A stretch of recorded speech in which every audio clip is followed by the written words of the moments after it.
Hello दोस्तों, good morning. I hope आप बहुत अच्छे होंगे। हम आज पढ़ेंगे अभिकारी शब्द या अव्यय शब्द। अव्यय शब्द क्या है, अव्यय कहते किसे हैं या अभिकारी किसे कहते हैं, इनका उपयोग हम कहाँ पर करते हैं। लेकिन उससे पहले यदि आपने अभी तक टीचिंग पॉइंट अकेडमी के यूट्यूब चैनल को सब्सक्राइब नहीं किया, प्लीज़ सब्सक्राइब कर लीजिए और आप अपने दोस्तों तक ज़रूर शेयर करें, जिससे कि उनको भी हिंदी पढ़ने में आसानी हो सके। यदि यह क्लास आपके यूपी में होने वाले एग्ज़ाम यूपी डेट में, चाहे जूनियर हो या प्राइमरी या यूपी लेखपाल, जिसका पेपर 21 मई को है, उसके लिए भी एक क्लास रामवाट सिद्ध होगी। और आप हमारे टीचिंग पॉइंट अकेडमी के टेलीग्राम चैनल साथ में ज्वाइन हो सकते हैं, जिसका लिंक वीडियो के डिस्क्रिप्शन में दिया हुआ है, जहाँ पर आपको यह नोट्स प्रोवाइड करा दी जाती है और सूचित कर दिया जाता तुरंत कि वीडियो आ गया है। अब हम बिना टाइम ख़राब किए सीधे चलते हैं आज के टॉपिक पर। लेकिन आपसे एक ही रिक्वेस्ट है, यदि आपने अभी तक टीचिंग पॉइंट अकेडमी के यूट्यूब चैनल सब्सक्राइब नहीं किया, प्लीज़ सब्सक्राइब कर लीजिए। चलते हैं आज के में। देखिए, आज हमें पढ़ना है अभिकारी या अव्यय शब्द किसे कहते हैं, या अभिकारी या अव्यय शब्द क्या है, किसे कहते हैं। देखिए, जो शब्द लिंग, वचन, कारक, काल से प्रभावित, क्या, जो शब्द लिंग, वचन, कारक, काल से अप्रभावित मतलब प्रभावित नहीं होते हैं, उसे अभिकारी या अव्यय कहते हैं। क्या, जो शब्द लिंग, वचन, कारक या काल से अप्रभावित रहते हैं, मतलब कि उन पर कोई प्रभाव नहीं पड़ता, उन्हें हम अभिकारी या अव्यय कहते हैं। देखिए, जो अभिकारी और अव्यय है, यह 4 प्रकार का होता है। पहला है क्रिया विशेषण, दूसरा है संबंध बोधक, तीसरा है समुच्चय बोधक, चौथा है विस्मयादि बोधक। आई होप समझ में आया होगा। अब हम चलते हैं, पहले पढ़ेंगे हम क्रिया विशेषण।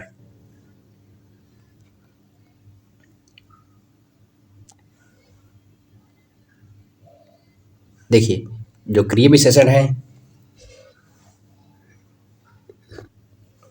ऐसा शब्द, क्या, देखिए, ऐसा अभिकारी शब्द है जो क्रिया की विशेषता को बताता है। ऐसा अभिकारी शब्द जो क्रिया की विशेषता को बताता है, उसे क्रिया विशेषण कहते हैं। क्या, ऐसा अभिकारी शब्द जो क्रिया की विशेषता को बताता है, उसे क्रिया विशेषण कहते हैं। देखिए, क्रिया विशेषण को हम मुख्यतः 2 भागों में विभाजित करते हैं। कितने में? क्रिया विशेषण को मुख्यतः 4 भागों में विभाजित करते हैं। कितने में? 4 भागों में। रुकिए, हल्का सा जूम करते हैं इसे हम, जिससे वो स्पष्ट दिखाई देने लगा आपका। ठीक, कितने में? 4 भागों में विभाजित करते। पहला क्या है? स्थान बोधक क्रिया विशेषण, कालवाचक क्रिया विशेषण, रीतिवाचक क्रिया विशेषण, परिणामवाचक क्रिया विशेषण। अब हम पहले पढ़ेंगे स्थानवाचक क्रिया विशेषण क्या है। देखिए, जो क्रिया विशेषण स्थिति या दिशा का बोध कराते हैं।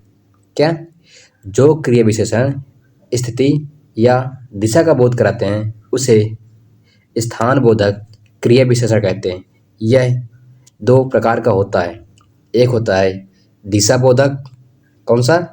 दिशा बोधक। एक होता है स्थिति बोधक। अब देखिए, दिशा बोधक में क्या है? जैसे हर तरफ, जिधर, इधर, उधर, दाएं, बाएं, सर्वत्र, किधर आदि जो शब्द आते हैं, यह क्या है? दिशा बोधक क्रिया विशेषण है। अगला क्या है? अगला है स्थिति बोधक। इसी में देखिए, बाहर, भीतर, ऊपर, नीचे, आगे, पीछे, पास, दूर, सामने, यहाँ, वहाँ, जहाँ, तहाँ आदि। ये क्या है? यह आपके स्थिति बोधक क्रिया विशेषण है। अब देखिए, जो क्रिया बोधक का सेकंड वाला है, मतलब जो इसका सेकंड प्रकार है, वह है आपका कालवाचक क्रिया विशेषण। कौन सा? कालवाचक। देखिए, इसमें क्या है? जो क्रिया विशेषण क्रिया के समय का बोध कराते हैं, क्या, क्रिया के समय का बोध कराते हैं, उसे कालवाचक क्रिया विशेषण कहते हैं। कौन सा? कालवाचक क्रिया विशेषण कहते हैं। इसके 3 उपभेद हैं। पहला है संबंध बोधक, अवधि बोधक या पुनः पुण्य बोधक। देखिए समय बोधक क्या है? जहाँ पर समय की चर्चा की जाए, जिन शब्दों से आपको पता चले यह समय की बात हो रही है, आज, कल, परसों, अब, जब, पहले, पीछे, सवेरे, फिर, जो क्या है ये समय का बता रहे हैं। और अवधि बोधक क्या है? कभी कभी, निरंतर, अब तक, सतत, नित्य, आजकल, सर्वदा, सदैव, लगातार आदि जैसे शब्द प्रयोग होते हैं वह अवधि बोधक कालवाचक क्रिया विशेषण कहलाता है। अगला क्या है? पुण्य पुनः पुण्य बोधक, मतलब बार बार, प्रतिदिन, बहुधा, कई बार, घड़ी, हर घड़ी। तो क्या है? यह आपकी कालवाचक क्रिया विशेषण का उपभेद में पुनः पुनः पुण्य बोधक क्रिया विशेषण है। अब चलते हैं क्रिया विशेषण के अगले भाग पर या अगले भेद पर। अगला भेद है आपका जो क्रिया विशेषण वह है आपका है रीतिवाचक क्रिया विशेषण। कौन सा? रीतिवाचक क्रिया विशेषण। देखिए इसमें क्या है? जो क्रिया विशेषण क्रिया की रीति कैसे हो रही है का बोध कराती है उसे रीतिवाचक क्रिया विशेषण कहते हैं। क्या? जो क्रिया विशेषण क्रिया की रीति, मतलब क्या है, कैसे क्रिया हो रही है उसके बारे में बात करते हैं, उसे रीतिवाचक क्रिया विशेषण कहते हैं। देखिए इसके 7 प्रकार हैं। कितने? 7 प्रकार हैं। करण बोधक, निषेध बोधक, स्वीकार बोधक, प्रकार बोधक, निश्चय बोधक, अनिश्चय बोधक, प्रश्नवाचक क्रिया विशेषण। देखिए जो कारण बोधक है उसमें अतएव, अतः, अंततः आदि शब्द आते हैं। जो निषेध बोधक है उसमें है मत, नहीं, ना, ना, मतलब मना करना है, निषेध करना है। अस्वीकार मतलब उसको स्वीकारना है, ठीक है, अच्छा, हाँ जी, अवश्य, जरूर। ये क्या आपने स्वीकार कर लिया। अब प्रकार में क्या है? आपको उसके प्रकार की तरह ही बातें करने से, परस्पर, अचानक, यूं ही, ध्यानपूर्वक, जैसे ऐसे, साहस आदि शब्द मिलते हैं। निश्चय बोधक निसंदेह, बेशक, वस्तुतः, सचमुच, मुख्यतः आदि आते हैं। अब प्रश्न बोधक में क्या है? कब, कहाँ, क्यों, कैसे। जो शब्द है क्या है? प्रश्न बोधक रीतिवाचक क्रिया विशेषण। देखते हैं अब परिणामवाचक क्रिया विशेषण। कौन सा? परिणामवाचक क्रिया विशेषण। देखिए इसमें दिया गया है आपका, देखिए इतना डीपली नहीं आती लेकिन पढ़ लेते हैं एक बार, जैसे कि बाद में समस्या ना हो। देखिए दिया गया है जो क्रिया विशेषण क्रिया की परिणाम या मात्रा का बोध कराता है उसे परिणामवाचक क्रिया विशेषण कहते हैं। इसके 5 उपभेद हैं। नंबर 1 प्राप्ति बोधक, तुलना बोधक, क्रम बोधक, अधिकता बोधक, न्यूनता बोधक। देखिए प्राप्ति बोधक में क्या है? केवल, बस, काफ़ी, ठीक, मतलब आपको जब कुछ चीज़ मांगते हैं बस थोड़ा चाहिए, केवल एक चीज़ चाहिए, ये क्या है? आपके प्राप्ति को बता रहा है। अब तुलना, आप तुलना करना है, कितना, जितना, इतना, उतना है, मतलब किसी चीज़ का तुलना कर रहे हैं। क्रम बोधक एक एक एक करके यथाक्रम, क्रमानुसार, मतलब आपको चलने का यह क्रम की बात की जा रही है। अधिकता बोधक जहाँ पर जिन शब्दों में आपको अधिकता दिखे हुए अधिकता बोधक क्रिया विशेषण है। न्यूनता बोधक जहाँ पर आपको कमी दिखे, थोड़ा दिखे, कुछ दिखे, जरा दिखे, इतना सा दिखे, यह क्या है? आपका न्यूनता बोधक परिणामवाचक क्रिया विशेषण है। अब हम चलते हैं अगले पार्ट पर। अगला पार्ट हमारा संबंध बोधक। कौन सा? संबंध बोधक क्रिया विशेषण। क्या है? यह है संबंध बोधक अव्यय। देखिए इसमें क्या है? वे शब्द जो संज्ञा या सर्वनाम के साथ जुड़कर, वे शब्द जो संज्ञा या सर्वनाम के साथ जुड़कर उनका वाक्य के अन्य पदों के साथ संबंध सूचित करे उसे संबंध बोधक शब्द कहते हैं। देखिए मारे, बाद, पीछे, पूर्व, पहले, बिना, तरफ, और, समेत आदि शब्द आते हैं। क्या है? संबंध बताते हैं। देखिए जैसे इसमें मेरे मेरा भूख के मारे दम निकला जा रहा है। मतलब दोनों में दम निकला या किसके मारे? भूख के मारे। दोनों में संबंध बता दिया। क्या धन के बिना जीवन कठिन लगता है? धन के बिना, धन वाला यहाँ हो गया